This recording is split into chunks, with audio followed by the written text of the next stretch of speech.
Welcome back to my channel Electronic Secret. Today I'm going to show you how to fix your Samsung TV turning on and off by itself. I assure you, if you stick with the video, you will find a solution of your problem.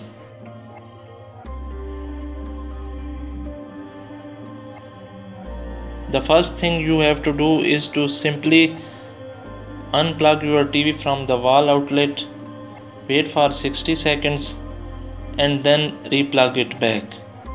Well, in most cases this will solve your problem, believe me or not.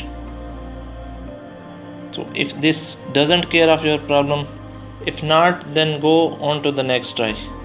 Press the home button, then settings, then general, then external device manager.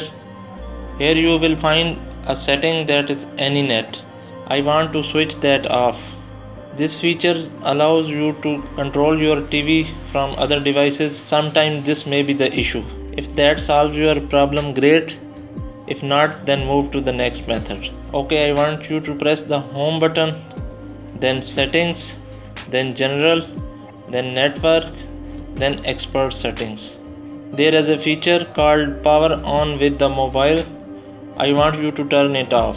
This feature allows your TV to control over a Wi-Fi network. In many times this can be an issue. So this is the video for today. Thanks for watching and always remember to subscribe our channel.